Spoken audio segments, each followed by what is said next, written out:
Bonjour et bienvenue dans les Minutes Labocast. Dans cette vidéo, je vais vous présenter l'application Culone Dental Pro qui permet de numériser très simplement un visage en 3D à partir d'un smartphone. Décidément, cette application croque la pomme car c'est une large gamme d'iPhone qui est utilisable à partir de l'iPhone 12 car ces appareils ont des optiques qui correspondent aux critères de qualité définis par les développeurs. A noter que l'utilisation avec des iPads n'est pas recommandée et d'autre part, il n'y a aucune compatibilité dans l'environnement Android. L'application est disponible dans l'App Store. Vérifiez bien qu'il s'agit de la version Dental Pro. À l'ouverture, il est possible de consulter un exemple, mais pour l'utiliser complètement, il faut acquérir la licence Pro. Nous parlerons à la fin de cette vidéo de son coût, donc restez bien avec nous jusqu'à la fin.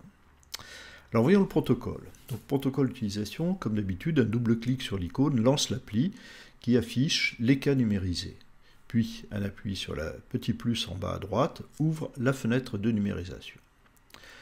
Nous allons donc positionner la personne devant un fond neutre et à quelque distance de celui-ci si cela est possible. Il faut veiller à avoir un éclairage suffisant. Le scannage va durer une vingtaine de secondes pendant lesquelles la patiente ou le patient est invité à ne pas bouger. On lui demande de regarder un point fixe au-delà de l'opérateur et surtout ne pas suivre du regard les déplacements de celui-ci. Donc un large sourire est également demandé puisqu'on va avoir besoin de l'image des dents. Attention, si le sujet est placé trop près du mur, cela génère derrière la tête du patient ces images indiquées par les flèches qui altèrent notablement l'échelle du scan réalisé et donc la corrélation avec les dents que nous souhaitons réaliser dans un protocole ultérieur. Passons maintenant à la démonstration pratique. Donc l'appareil est tenu à la main et il est déplacé autour de la face du patient. On suit les indications à l'écran.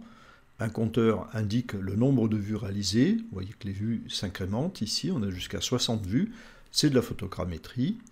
Pensez également à mettre en fonction la fonction de torche du téléphone qui donne une lumière complémentaire qui permet dans certains cas d'avoir un éclairage dans de bonnes conditions sous tous les angles.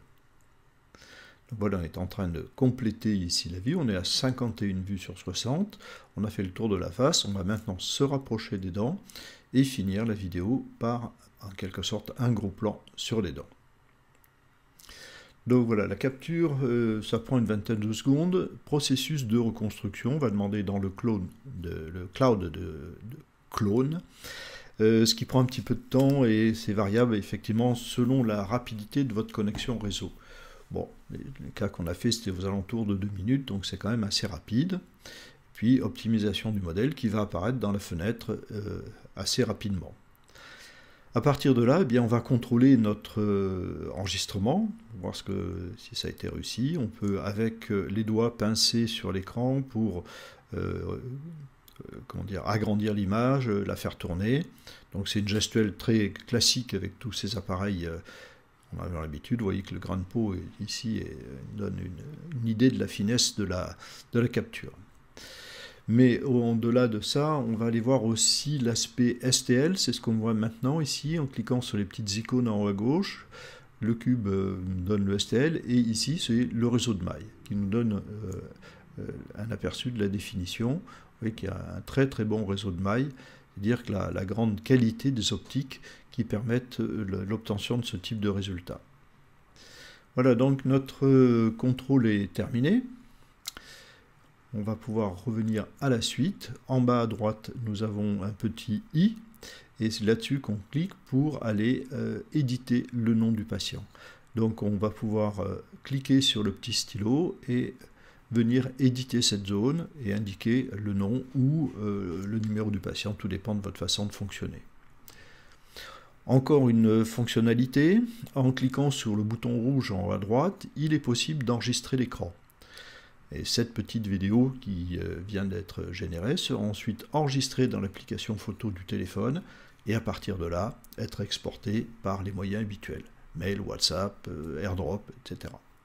Donc c'est un document qui peut être envoyé éventuellement au laboratoire qui donne plus d'informations sur l'âge, le patient et tout ça pour mettre en rapport effectivement avec les dents qui seront reconstruites. Mais chose plus importante encore, les fichiers de cet enregistrement vont être exportés en divers formats vers le laboratoire, et là ce sera les fichiers de travail pour compléter le dossier prothétique ou orthodontique. Donc l'export s'est fait à partir de l'icône en bas à droite. On a choisi le format OBJ, qui est un format assez important, donc un petit peu long à régénérer. Ici, ça a été accéléré. Et on va choisir le moyen d'export. Donc dans ce cas, j'ai choisi AirDrop, puisque je fonctionne sur Mac, mais on peut utiliser n'importe quel moyen, WhatsApp ou envoyer par mail, etc. Et dans ce cas, j'ai rechoisi un autre format qui est le STL, qui lui va être envoyé par mail. En fait, comme d'habitude, ce sera, vu la taille des fichiers, vous voyez, il fait quand même 115 mégas, ben, le mail va générer un lien vers ce fichier pour être téléchargé. Donc 3 formats sont exportables, OBJ, STL, PLY, qui est compatible avec tous les logiciels de laboratoire. Donc, une fois que ça a été exporté, on trouve un dossier ZIP. En le décomprimant, nous voyons ici encadré en rouge le fichier qui est utilisable, c'est-à-dire OBJ 3D file. Les autres sont des fichiers de texture. Lorsque c'est envoyé par mail, ben vous voyez dans le mail qui arrive ici le lien pour télécharger le fichier. Alors on est allé voir un petit peu plus loin en comparant l'apparence. À gauche, nous avons ce qui est dans Culone. À droite, ça a été ouvert dans MeshLab, qui est un logiciel d'utilisation des fichiers 3D. Apparence identique. Le réseau de mailles également, qui est tout à fait identique. Donc l'exportation nous exporte des données fidèles de ce qui a été capturé. Alors combien ça coûte? Eh bien oui, c'est le nerf de la guerre. L'activation de la version Pro qui permet de réaliser toutes les actions qui viennent décrites ici est de 200 €. Mais j'ai le plaisir de vous annoncer que pour les clients Labocast, à partir de début mars, le prix de la licence sera de 149 €. L'équipe des ventes vous indiquera le protocole pour bénéficier de ce tarif réellement avantageux. Donc cette application très simple à utiliser est vraiment à portée de main, comme c'était dit dans le titre, et puis à portée de bourse. Donc nous verrons dans la vidéo suivante l'application majeure qui est d'incorporer ces images dans MeditLink et l'envoi vers le laboratoire. Alors si cette vidéo vous a plu, mettez-nous un pouce bleu, partagez-la, abonnez-vous à la chaîne et cliquez sur la cloche pour ne pas manquer nos prochaines parutions. Je vous remercie de votre attention.